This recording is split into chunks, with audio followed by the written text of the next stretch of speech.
lagi di acara podcast tentang manajemen SDM. Semoga teman-teman semua dalam keadaan sehat ya dan happy. Kali ini kita akan membahas tentang materi mengenai Human Resource Management. Tentunya topik kali ini akan membicarakan sesuatu yang berbobot nih, tentang bisnis apotik. Karena mungkin seringkali yang kita lihat di bisnis apotik itu hanya melibatkan obat dan pelayanannya. Tapi ternyata adanya tim dari manajemen SDM itu adalah suatu kunci dalam terjadinya kesuksesan di bisnis apotik.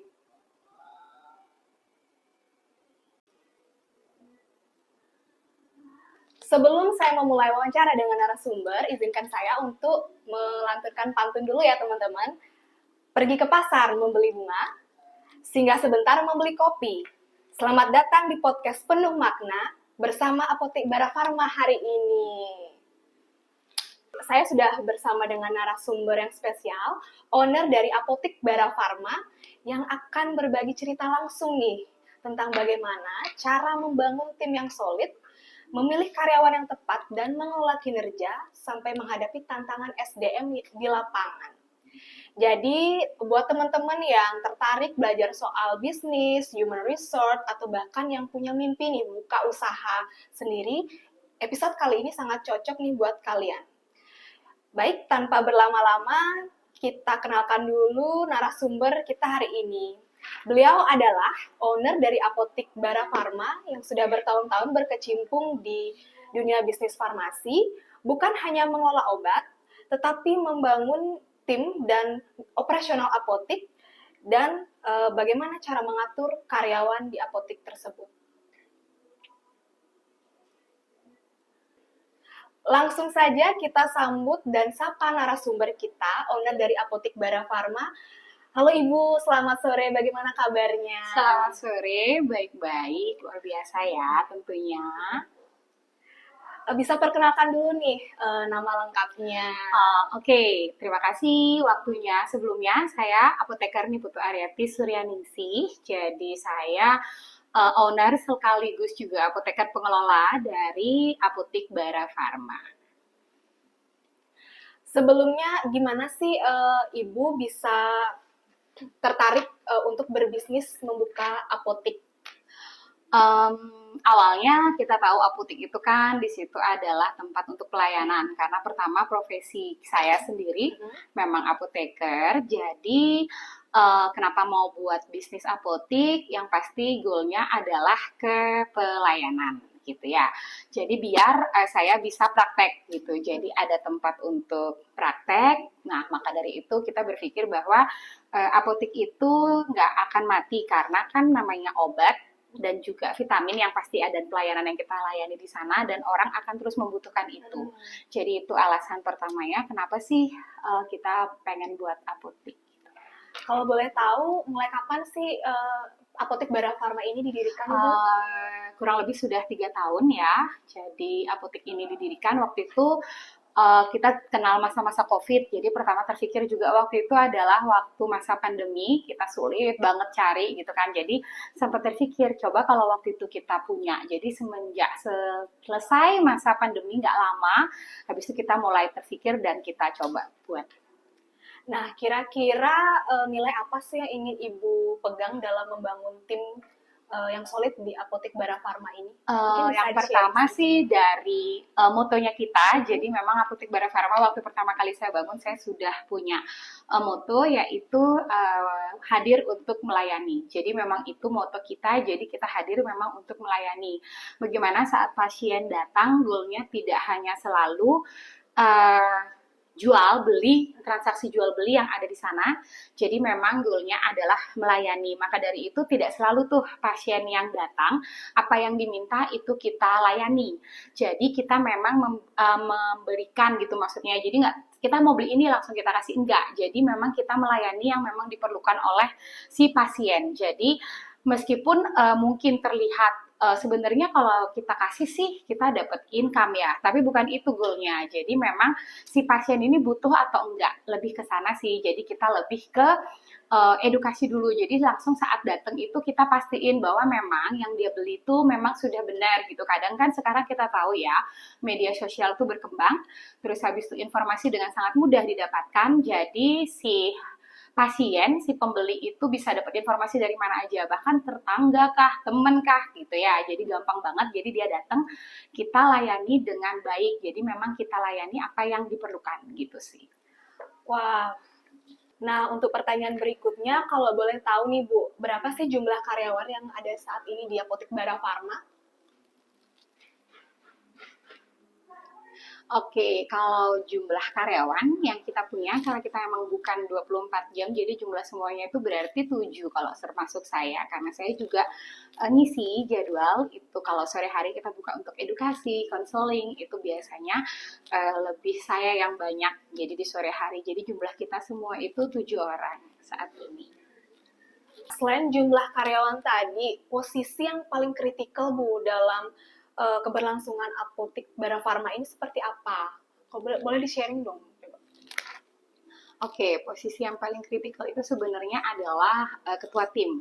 Jadi tim leader itu ya. Jadi sebenarnya kalau di dalam tim gitu ya. Jadi ada tim leader, terus habis itu ada bagian untuk pengorderan barang, kemudian ada bagian untuk media sosial, terus habis itu ada bagian untuk pencatatan utang piutang, kemudian ada yang bagian untuk follow up aplikasi online gitu, melakukan pengecekan gitu. Nah, tetapi yang paling krusial atau yang paling memegang peran itu adalah tim leader, karena di situ dia harus bisa kontrol semua teman-temannya dan reminder bahwa semua itu melakukan tugasnya itu sesuai dengan jobnya masing-masing dengan cara yang menyenangkan. Jadi gimana caranya, kadang kalau mereka suka lupa, misalnya ada yang tuh bagian media sosial harusnya posting setiap hari apa, itu ada jadwalnya jam berapa gitu.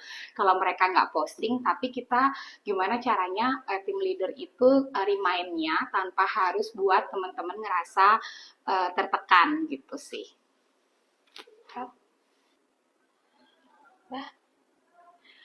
Nah, selain itu tadi, ada nggak sih data yang biasanya tim leader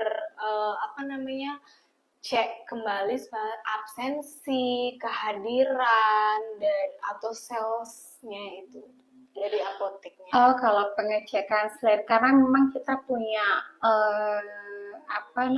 jadwal atau kegiatan rutin ya. Jadi di setiap pembagian shift atau handover tim gitu, biasanya kita udah punya template tuh apa yang harus di report gitu loh. Jadi misalnya shift pagi, setiap closing shift itu mereka akan buat report di dalam grup tim kita. Jadi kita punya WA grup, di sana mereka akan men-share gitu ya. Jadi di sana nge-share tentang penjualan, jumlah pembeli yang datang, kemudian jumlah penolakan, terus habis itu misalnya ada catatan lain seperti ada follow up barang, atau mungkin yang belum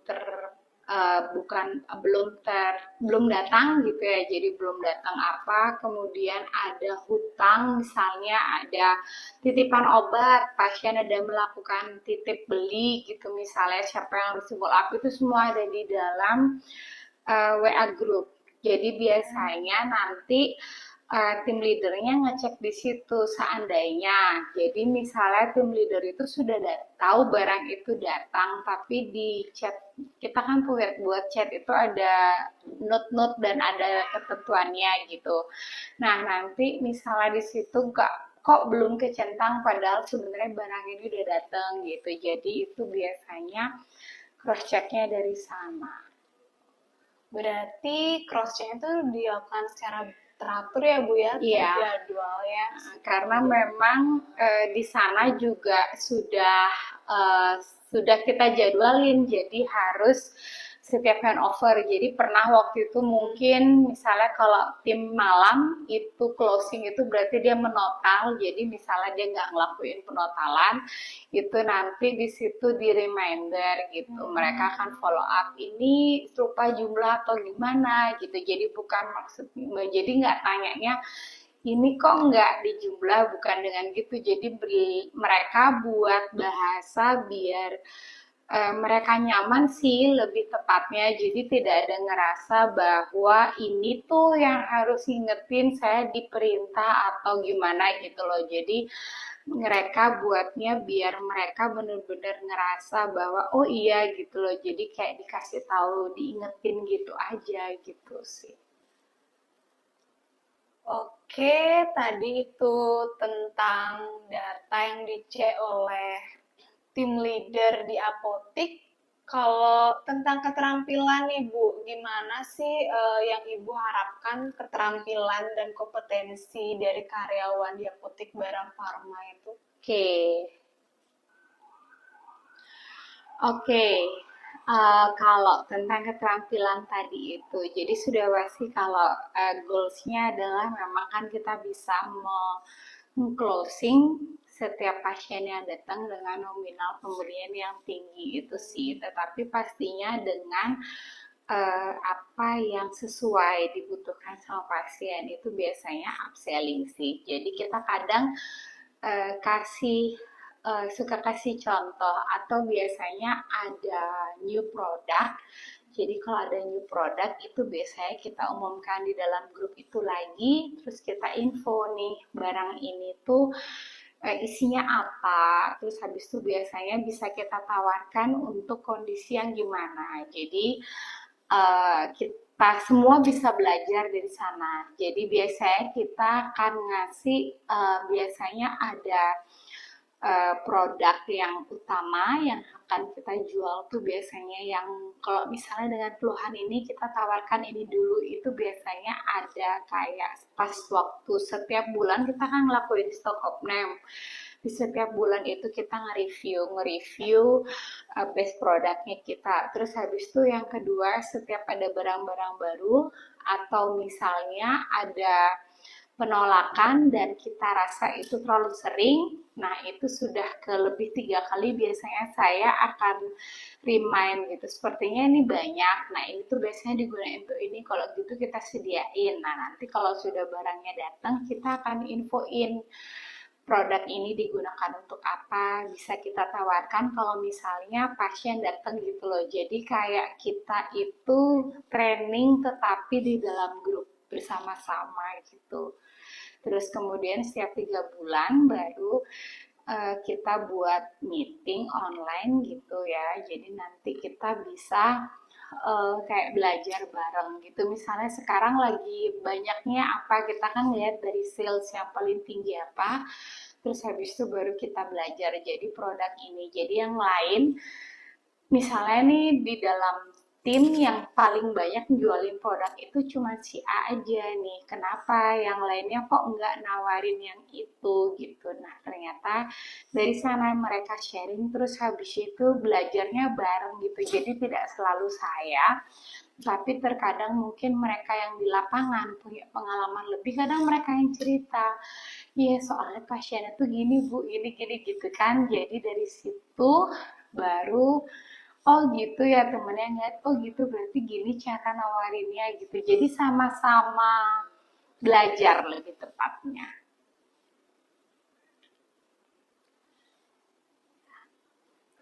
Berarti semua tim di sini tuh apa namanya mau ya Bu ya mengimprovisasi dirinya untuk mau belajar, memotivasi untuk lebih berkembang lagi. Selain itu di sini kira-kira sering terjadi turnover atau tidak Bu? Hmm, Kalau turnover itu malah ada yang sudah hampir 3 tahun sih saya ajak. Jadi kadang-kadang mereka banyak kan yang ada yang mau sekolah pun kadang minta izin masih boleh nggak ya kayak saya tetap kerja gitu meskipun gak usah digaji gitu misalnya atau dibayar cuma pas datang gitu. Jadi mereka masih berharap bisa ngisi, itu yang buat tim saya penuh karena sebenarnya saya butuh, jadi tim tetap saya itu kan saya punya karyawan tetap sama yang harian.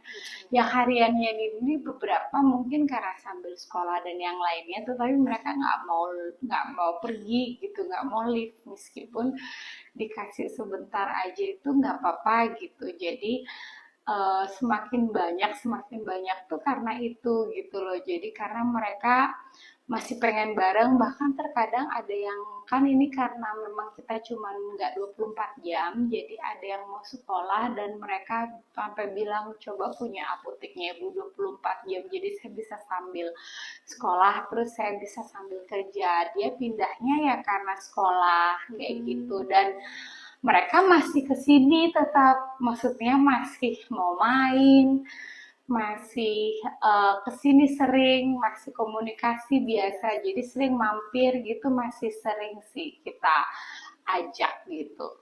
Berarti hubungan baik juga dengan karyawan-karyawan ibu sangat baik ya, walaupun yang sudah resign tersebut, Iya. tetap loyalitasnya juga tetap ada. Iya sih, memang karena itu yang mau saya bina, maksudnya karena kalau mereka ngerasa memiliki, jadi mereka ngerasa nyaman, mereka akan datang, maksudnya bekerja itu tidak dengan beban. Jadi mereka membangun tempat kerjanya, terus maksudnya saya sering merasa mereka melakukan sesuatu itu tanpa saya suruh. Jadi itu yang paling sering saya rasain gitu jadinya. Bu, ini kayak gini loh Bu, kita gini. Jadi kadang-kadang saya nggak terpikir itu mereka punya niat sendiri gitu loh. Karena mungkin rasa memilikinya itu sih yang membuat. Terus mereka jadi mereka udah kadang-kadang mereka udah komunikasi dulu sama teman-teman, mungkin punya ide apa, terus habis itu baru disampaikan ke saya gitu loh. Jadi nggak harus saya suruh gitu, kadang-kadang mereka udah komunikasi buat ningkatin, maksudnya memperbaiki ke arah yang lebih baik gitu. Mereka udah komunikasi dulu sama teman-teman, punya ide, baru disampaikan ke saya. Gitu. Berarti teman-teman di Apotek Bara Farma ini sangat solid sekali ya, ada inisiatif untuk mau berkembang gitu ya. Apalagi ada niat untuk sekolah lagi dan juga balik lagi ke Bara Farma. Oke, kira-kira nih Bu, dalam proses rekrutmen untuk menyaring tenaga eh, karyawan di Apotek Bara Farma, ada nggak kesulitan Bu, challenge-nya dalam melakukan perekrutan? Mungkin bisa di-sharing. Iya, itu sebenarnya makanya saya memang selalu wawancara, terus pertanyaannya kenapa sih mau kerja di sini. Jadi kalau memang semata-mata semua orang pasti tahu goalnya tuh untuk duit, tetapi kalau sudah dari awal yang dinilai itu udah pasti dia nggak akan bisa kerja all out. Tetapi poin saya adalah makanya selama dia bekerja itu apapun yang dia lakukan itu akan saya nilai. Jadi uh, total akhir yang mereka dapatkan itu adalah dari apa yang mereka lakukan. Jadi poin per poin, misalnya jam kehadiran itu dihargai, kemudian extra time itu dihargai, terus habis itu target nominal yang didapat lebih dari yang biasanya itu saya hargai. Jadi otomatis nominal akhir yang didapat itu adalah dari apa yang dia kerjakan, makanya tidak akan sama gitu loh. Jadinya itu yang buat mereka itu yang mau ngelakuin sesuatu yang lebih, karena setiap apa yang mereka lakukan itu saya hargai gitu loh. Jadi kita tidak melihat nominal besar kecilnya, tetapi apapun itu di bagian apa namanya list pada saat penerimaan upah gitu ya, itu akan ada detail yang bisa mereka baca, jadi transparan gitu loh. Jadi misalnya jumlah pendapatan, waktunya berapa lama dia kerja, terus habis itu jadi itu semua ada pengalinya gitu sih sebenarnya, supaya mereka tahu bahwa memang mereka dari sanalah mereka dihargai gitu. Oke, itu terkait kompensasi berarti Bu ya, saat wawancara di awal sudah dijelaskan kompensasi yang didapat jika ingin bergabung di Bara Farma seperti itu ya. Mungkin gimana sih Ibu menanggapi terkait indikator yang menunjukkan bahwa ada karyawan yang performanya menurun? Bagaimana seperti itu tanggapannya Bu coba? Oke, biasanya itu kita ngelihat dari kadang kan kita tahu tuh misalnya mungkin dari setiap laporan itu salesnya dia menurun, terus habis itu karena ada CCTV ya, saya suka ngecek gitu biasanya. Kalau kita ngelihat misalnya, oh biasanya dia tanpa disuruh dia harus tahu tuh, misalnya kan karena kita punya rak ngelap lah atau bungkusin obat atau nata barang, jadi kayak gitu kan. Terus habis itu mungkin saat stock of name kita sering lihat ada kesalahan penginputan, oh berarti ini ada sesuatu gitu kan.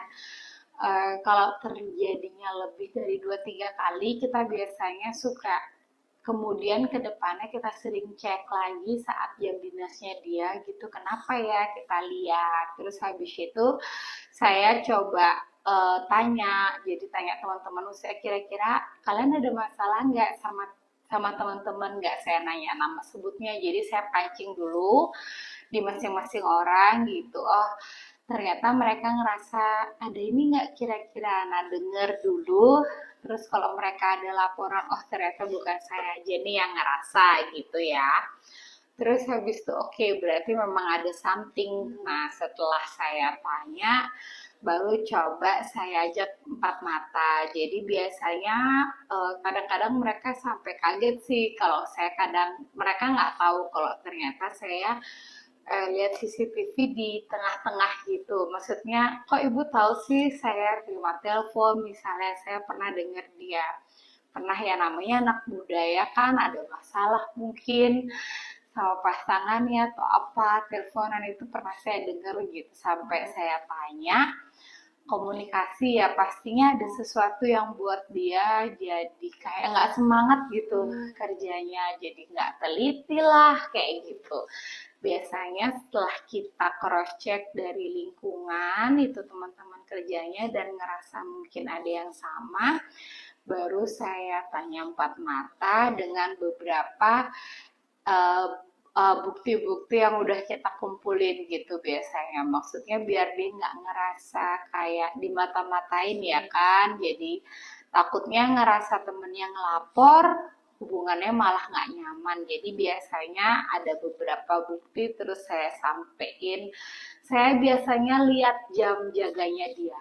Jadi saya cari jam jaganya, baru saya kaputik sengaja, jadi sengaja terus baru saya ajak ngobrol, jadi nggak serta merta langsung saya mau ketemu buatin jadwal gitu kan, orangnya pasti langsung ngerasa ada apa nih saya gitu, enggak. Jadi 2-3 kali biasanya pas jam jaganya dia saya cari, saya ikut, habis itu saya ikut tapi nggak langsung, biasanya udah yang ketiga atau di keduanya baru saya tanya kamu kenapa kayak gini-gini gitu.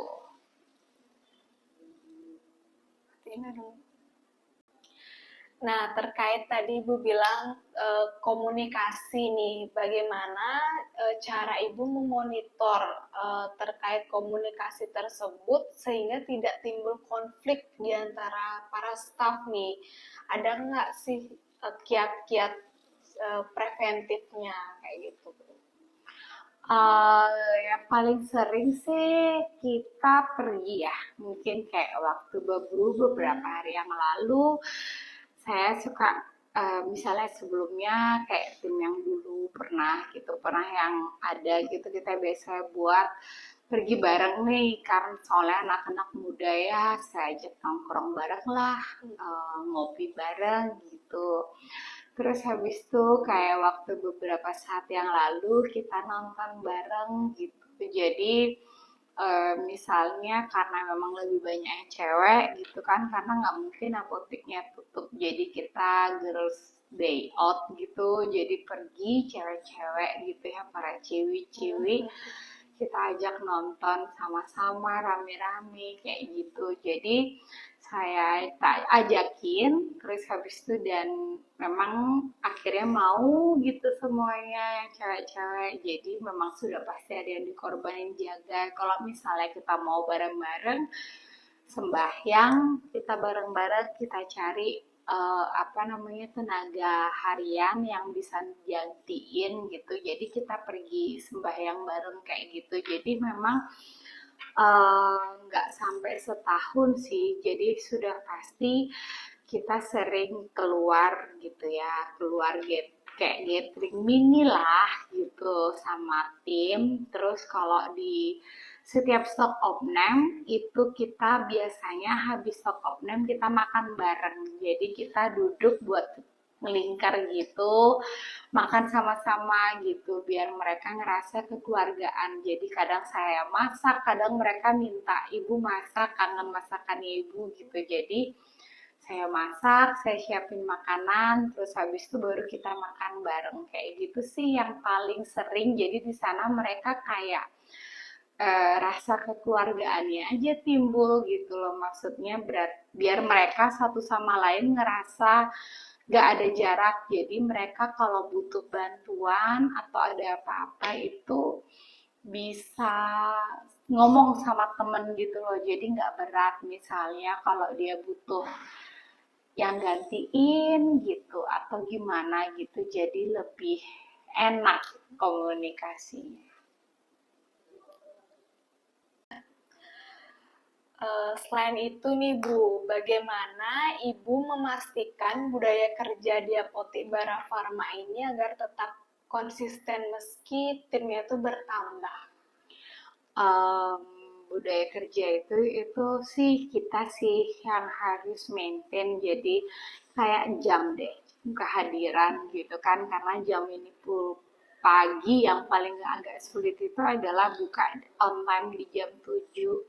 Seringkali beberapa yang sudah saya tahu misalnya suka terlambat gitu kan. Nah itu yang paling sering. Jadi biasanya paling saya ngecek CCTV sih. Saya biasanya cek CCTV, kemudian kita lihat yang biasanya lewat itu siapa gitu. Jadi kita akan lebih sering, lebih rutin ngecek di bagian itu. Terus baru kadang-kadang saya pura-pura tanya aja. Pernah misalnya pagi belum buka, harusnya udah buka gitu, saya pancing deh, yang jaga siapa ya gitu. Misalnya apa takutnya ada yang nukar gitu, saya biasanya bilang. Atau biar dengan lebih sering reminder kayak gitu mereka sendiri sungkan, jadi nggak harus saya tegur kok kamu telat, enggak. Jadi saya biasanya tanya dengan ngelakuin cek di CCTV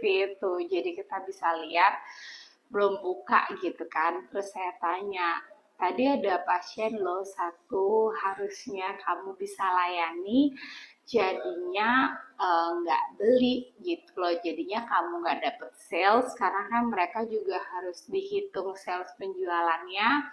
Terus habis itu pasiennya juga hilang, otomatis pasien nggak mau balik lagi nih, jadi trauma, saya bilang gitu. Jadi dari sana sih, karena kita harus sering cross check, ngeliat. Terus kemudian kalau ya seperti tadi yang saya bilang, kalau misalnya mereka harusnya kalau saat barang datang tuh harusnya langsung dirapiin. Biasanya kalau di satu dua orang yang mana nih kita nggak tahu kan, kadang kok nggak rapi, saya sering lihat di CCTV numpuk-numpuk barangnya gitu. Jadi oh kayaknya jam dinasnya ini nih gitu, kita lihat lagi sering nggak itu terjadi. Ya habis itu kalau nggak ya itu lagi. Nggak nggak lebih nggak marahin atau gimana gitu ya, jadi ngecek. Oh saya datang lagi di pas jamnya dia pura-pura nanya kok penuh nih gitu. Jadi lebih kayak gimana ya, ngasih taunya tuh dengan cara seperti itu gitu loh. Jadi nggak harus marahin, tapi biar mereka sendiri yang sadar gitu. Jadi mau nggak mau mereka akan memperbaiki sih.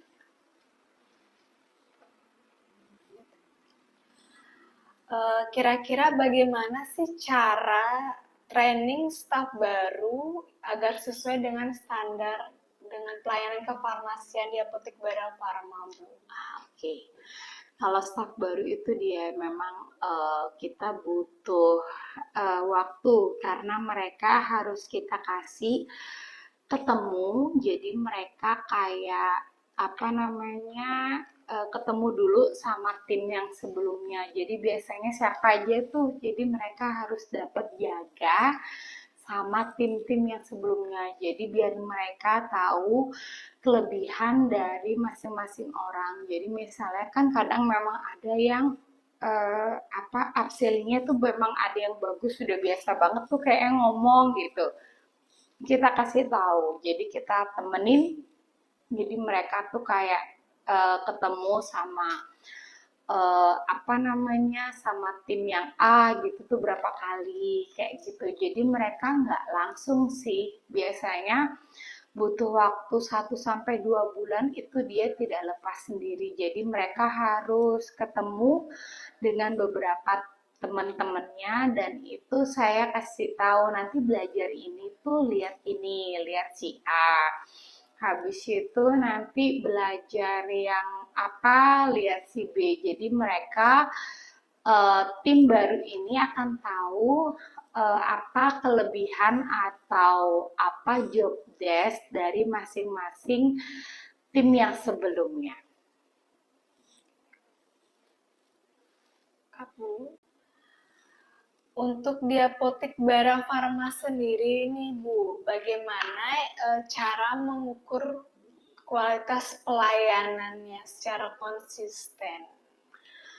um, Kualitas pelayanan itu lebih ke biasanya berapa banyak pasien yang datang kembali gitu. Biasanya saya sering kalau jaga itu saya lihat uh, bapaknya baru, atau biasanya ada yang bilang, iya saya suka kesini nih gitu, jadi saya ngeliat oh ternyata memang ini nih yang didapatin gitu kan, kita emang pengennya biar mereka itu datang lagi, biar mereka nggak cuma belanja sekali gitu kan, kadang-kadang terus biasanya saya juga minta, saya juga punya kartu nama tuh, kadang kan kita kasih kartu nama di setiap pembelian gitu, dan saya ingetin, jadi itu pun juga disampaikan di grup WA kita, jangan lupa kasih kartu nama gitu, jadi mereka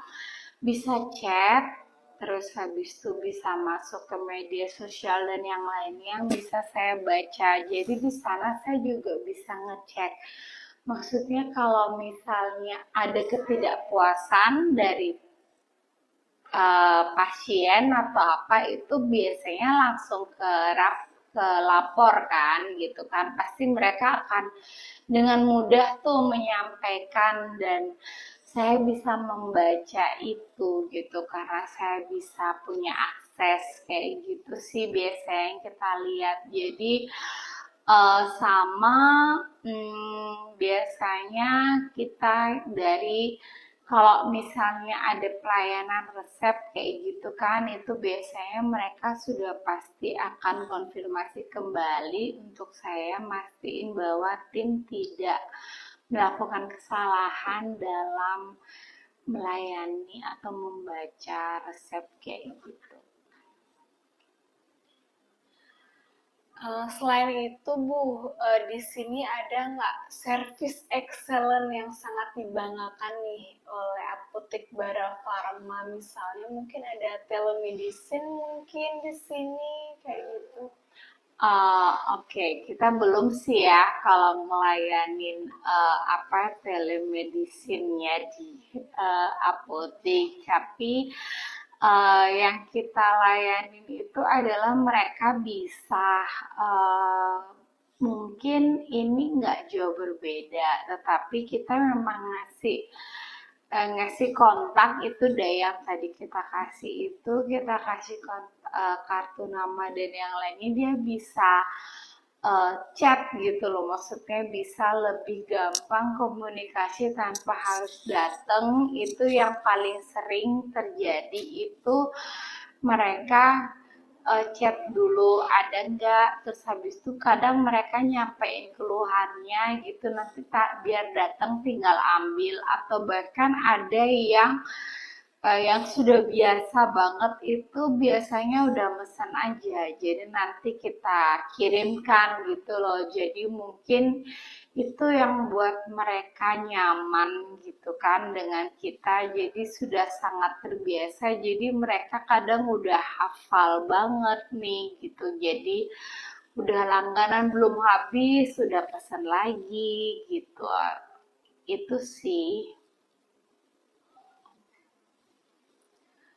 Selain itu, Bu, untuk pengembangan karir teman-teman di Apotek Bara Farma, Ibu memberikan kesempatan nggak untuk mereka berkembang, misalnya belajar skill baru atau naik jabatan? Mungkin seperti apa sistemnya? Iya, kalau belajar skill baru itu kadang kita tawarin kalau misalnya ada kegiatan kayak seminar ya, kalau kita farmasi itu kan gitu kita tawarin.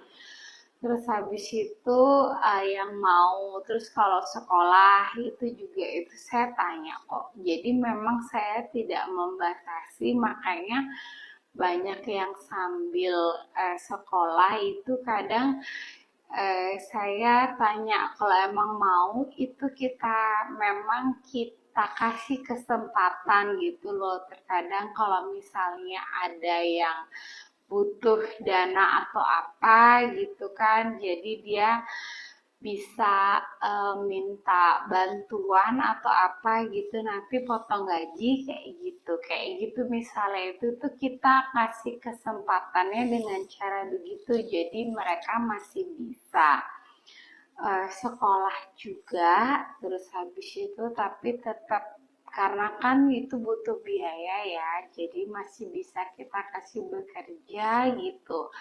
Jadi mereka punya kesempatan untuk itu sama untuk meningkatkan skill dirinya melalui ikut kegiatan seminar dan yang lainnya. Nah, untuk menanggapi tim kerja yang kelelahan nih Bu, biasanya kan tim tuh pasti burn out, stres kerja. Gimana sih kiat-kiat dari Ibu selaku owner memberikan motivasi buat teman-teman di Apotek Bara Farma itu? Kadang-kadang memang ya, apalagi tuh biasanya kalau banyak yang gak bisa jaga itu paling sering. Jadi mereka penuh tuh jadwalnya gitu ya. Jadi kadang saya karena kebetulan yang buat jadwal saya. Jadi saya bisa, maksudnya kita juga yang ngeliat. Jadi mau nggak mau dia kasih jeda gitu ya. Jadi kalau memang kita rasa itu udah penuh, itu kita akan carikan karena kita tahu misalnya temennya sakit itu emang nggak bisa, jadi kita yang akan mencari pengganti gitu loh, membantu. Misalnya pun kalau enggak saya akan bilang ya udah nanti ibu yang jaga atau apa gitu, jadi nggak sampai mereka itu padat gitu ya jadwalnya. Eh, jadi memang kita mengupayakan bahwa memang harus ada jadwal jeda kosongnya gitu kan. Jadi kita konfirmasi, atau bahkan kalau misalnya seringkali mereka juga tukar sama teman kayak gitu. Jadi itu kita lihat, jadi maksudnya jadwalnya penuh nggak. Kalau udah dia sering tukar terus habis itu tapi itu padat, saya tetap reminder sih, maksudnya mastiin dia bisa nih jaga, jangan sampai nanti itu malah nyebabin kelelahan, terus habis itu malah nggak maksimal gitu kan ya, jadi jaganya. Nah, untuk di masa yang akan datang nih Bu, bisa Ibu sharing sedikit nggak bagaimana Ibu melihat peran dari Human Resource Data ini untuk bisnis apotik Ibu sendiri seperti itu? Oh ya, sebenarnya itu emang penting banget karena itu sebenarnya dalam sebuah perusahaan apapun itu. Jadi karena yang megang peranan itu selain itu bisnisnya sendiri, jadi memang human resource itu yang punya peranan penting yang membawa kemana bisnis itu bisa bertahan lama. Jadi karena kalau misalnya turnover-nya tinggi sama rasio jumlah yang tidak mencukupi, itu bisa membuat maksudnya dalam sebuah perusahaan gitu ya, jadi dalam sebuah bisnis itu kadang-kadang itu yang menjadi masalah yang membuat itu nggak akan maju gitu loh, karena kalau turnovernya tinggi kan otomatis kita jadinya nggak, orangnya ganti-ganti gitu ya, jadi maksudnya nggak bisa memberikan layanan sesuai dengan apa yang diinginkan dari sebuah bisnis itu gitu. Terus habis itu kalau mereka tidak memiliki effort kerja yang baik, terus habis itu nah, di sana itu dan juga mungkin KPI yang nggak tercapai, nah itu otomatis nggak akan naik juga nih si bisnis gitu loh, nggak akan jadi seperti itu sih kalau menurut saya. Untuk kedepannya, Ibu ada rencana nggak mau ekspansi cabang gitu mungkin Bu? Kalau cabang belum sih, karena kan emang ini sebenarnya masih mau ada beberapa yang belum kita bisa layanin, itu adalah karena kalau ada apotik harusnya ada tenaga kesehatannya, jadi lebih ke sana masih sama memang kemarin yang kita pikir bukan apotik lagi, tapi di toko obat. Jadi ada dua. Sebenarnya yang saya pikir pinginnya itu adalah apotik sama toko obat, karena kalau yang apotik kita udah tahu nih pasar ya, tetapi ada beberapa obat-obat, karena ada beberapa obat-obatan yang sebenarnya bisa dilayani juga di toko obat. Jadi kita lagi mau pengen coba itu, tapi dengan dengan model pelayanannya di apotik. Jadi maksudnya ngelayanin pembelian di toko obat, tetapi menggunakan basic apotekernya kita gitu loh. Jadi maksudnya ngasih contoh itu gitu loh. Jadi biasanya kan toko obat itu bisa tanpa apoteker memang. Nah, tapi karena kita nih ownernya apoteker, jadi kita mau training nih anak-anak biar ngelayaninnya kayak gini gitu loh. Cuman itu yang memang belum jadi itu yang kita pingin. Jadi bukan apotek lagi tetapi toko obat. Jadi kita punyanya toko obat dan apotek gitu sih pengennya. Selain itu Bu, insight yang paling penting nih untuk pelaku bisnis baru tentang SDM, mungkin bisa sharing nih buat calon-calon entrepreneur yang memang berniat untuk mengembangkan bisnis dalam bidang farmasi. Memang SDM itu memang yang paling penting ya. Jadi kadang-kadang orang ngerasa yang pasti yang pertama itu adalah buat mereka itu ngerasa nyaman dan happy gitu ya. Karena kalau mereka nggak nyaman, nggak happy, bisnismu nggak akan bisa jalan dengan maksimal dan mereka harus tahu goal yang mau dicapai dari usaha itu apa gitu. Maksudnya kayak kayak kita sering sharing kan target kita tuh segini, pencapaian kita sekarang ini berapa. Jadi mereka sendiri itu udah tahu gitu loh dan mereka pengen dan sampaikan juga kalau misalnya itu tercapai apa yang akan mereka dapatkan gitu ya. Jadi dan apa kita memang harus sejalan. Jadi maksudnya bukan si pemilik aja nih yang berjuang mati-matian gitu loh. Jadi sama tim gitu loh. Timnya itu ya diajak, tetapi diajaknya dengan cara yang happy. Jadi gimana caranya buat mereka itu ngerasa memiliki karena sekarang banyak banget yang cuma datang kan tugasku kerja sampai rumah selesai. Nah itu tuh datangnya itu tuh nggak dengan tanggung jawab pasti gitu loh karena mereka akan ngerasain ya udah tugas gue selesai terserah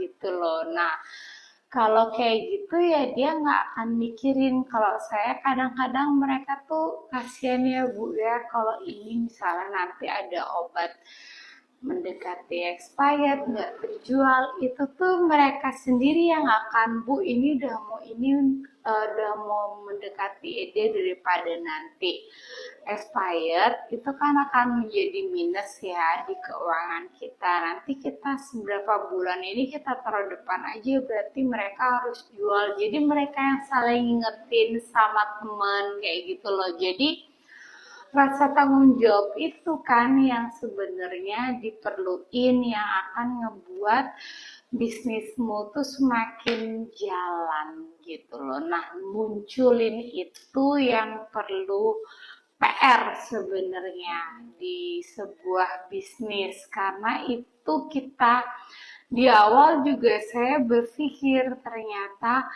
gimana ya caranya. Jadi awal-awal banget itu nggak bisa buat solid kayak gini gitu. Jadi ada tim leader dan uh, sudah nggak kerja karena memang beliau juga nggak di Indonesia lagi gitu ya. Jadi emang keluar kerja.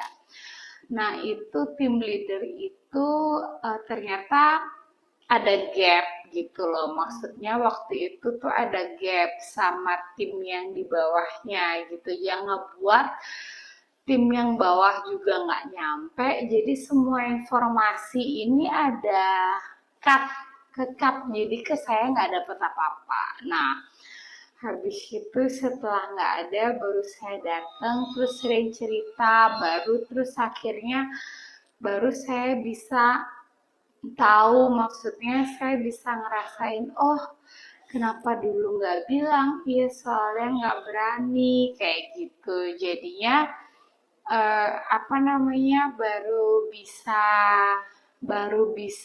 dapet itu setelah mereka dapetin tim leader yang menurut mereka. Oke, kemudian waktu ibu datang, habis itu baru mulai cerita, terus habis itu baru mulai kenapa akhirnya mereka bilang, terus habis itu akhirnya nemuin tim leader yang baru karena memang harus gantiin, terus dari beberapa yang sebelumnya saya lihat tapi tim leader yang baru pun juga bukan orang lama. Ternyata memilih tim leader itu bukan berarti mereka yang lebih lama, mereka yang Bisa. Nah, ternyata tim leader yang baru itu adalah yang memang saya lihat itu bisa mengayomi dan memiliki tanggung jawab yang penuh sama timnya. Jadi dia punya rasa memiliki sesama apotik sendiri itu maksudnya, terus habis itu merasa sama-sama gitu loh, jadi sama teman-temannya juga enak. Nah, di sana mereka bisa saling ngingetin, terus habis itu cara ngasih tahu ke temennya enak, terus habis itu bagi tugas, ngingetin teman-temannya untuk tetap ingat sama jobnya gitu ya. Nah, di situ baru terus sering cerita juga ke saya gitu, tapi nggak pernah nyalahin temen yang satu sama yang lain kayak gitu. Jadi cuman Bu, nanti kayak gini nih di iniin lagi ya Bu gitu misalnya. Oh, jadi saya mancing, oh berarti ada something nih di sini gitu. Jadi dia nggak pernah langsung nyampein gitu. Jadi buat saya untuk ngeliat, minta saya untuk cross check kembali, jadi biar saya sendiri yang ngelihat gitu, tapi dia ngasih clue kayak gitu. Nah, di situ baru terbangun, terus habis itu dia juga sama teman-teman enak, terus jadi sering nemenin, sering nungguin, atau misalnya kalau misalnya ada problem ngasihin solusi dengan sabar gitu ya, jadi nyariin jalan tengahnya kayak gitu. Jadi di situ baru mulai terbangun, terus habis itu di antara mereka itu nggak ada gap gitu, jadi enak aja. Mereka mungkin cerita ke tim leadernya kalau ada apa sebelum sampai ke saya, terus habis itu baru nanti tim leadernya yang pelan-pelan ngomong, dan cara ngomongnya dia juga nggak kayak nyampein sesuatu ke saya gitu. Jadi kan biasanya kalau kita diceputin misalnya teman-teman ada ngeluh apa kayak gitu kan, kita pasti nggak nyaman nih, tapi ini nggak, dia cara nyampeinnya tuh coba nanya, Bu kira-kira kalau kayak gini menurut Ibu gimana ya. Jadi kayak saya dibalikin dulu, dibuat rasanya itu sebenarnya kalau saya di posisi itu gimana gitu loh. Jadi buat saya sendiri akhirnya, oh iya berarti harusnya saya gini nih gitu loh. Jadi nggak langsung yang nyampein apa yang temen-temennya keluhkan kayak gitu sih. Oke, next, bagaimana sih kunci untuk menjaga bisnis agar tetap people center nih Bu? Mungkin bisa di sharing. Sebenarnya lebih ke kayak apa sih yang kita mau kita lakuin dulu. Jadi contohin terus habis itu serta remind terus apa poin yang mau kita tonjolin biar orang-orang tetap ingat, terus yang lain juga tetap ngikutin gitu loh. Jadi kalau kita tetap ingin itu sebagai kuncinya, kayak misalnya mereka selalu tanya sehat selalu kayak gitu, misalnya mau di remind gitu, itu yang akan jadi poin, itu dilakuin terus sama mereka gitu. Jadi maksudnya apa yang mau kita kasih contoh, entah senyumnya kah atau apalah, apa yang mau kita tonjolin gitu maksudnya. Nah, itu kita contohin, terus habis itu dilakuin terus, dan yang lainnya juga akan niru. Misalnya nanti kalau yang lainnya ada yang nggak dilakuin, terus habis itu temennya tuh sering ngingetin gitu. Jadi maksudnya orang-orang akan terus inget, poinnya adalah itu kayak gitu sih. Nah, pertanyaan terakhir Bu di podcast kali ini saya bertanya nih, bagaimana sih harapan Ibu ke depannya untuk tim Diapotik Bara Farma? Harapannya sih tetap solid, terus habis itu saya kadang maksudnya pingin mereka juga terus belajar, terus habis itu seandainya nanti mereka pengen buka bisnis yang sama gitu, mungkin mereka juga bisa belajar dari sini karena kita tahu nggak terus-terusan kan akan seperti sekarang, malah saya bahagia gitu kalau memang misalnya nanti ada yang bisa membuka yang sama, kita sama-sama belajar gitu loh, kita sama-sama sharing karena kita percaya bahwa rezeki itu sudah ada jalannya masing-masing gitu ya, sudah ada pintu rezekinya sendiri. Terus habis itu kalau semakin banyak kita bisa saling belajar, saling sharing, dan bahkan bisa membuka pintu rezeki lagi untuk orang lain, itu akan jadi lebih baik kayak gitu. Yang penting komunikasinya tetap dijaga. Jadi sama-sama itu kita tetap komunikasi. Closing.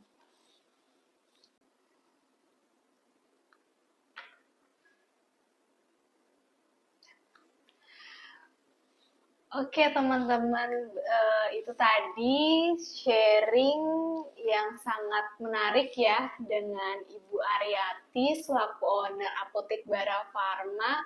Di episode kali ini kita belajar hal-hal yang sangat penting ya mengenai manajemen SDM, baik itu dari merekrut karyawan yang tepat seperti apa, terus mengelola SDM-nya seperti apa, sehingga terjalinnya pelayanan dan kualitas SDM yang baik.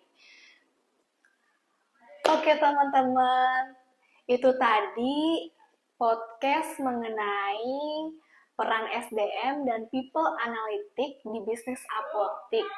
Banyak banget yang kita pelajari di podcast kali ini, yaitu bagaimana sih cara merekrut orang yang benar, menjaga tim yang solid, dan melakukan pelaksanaan pelayanan SDM yang baik di apotik.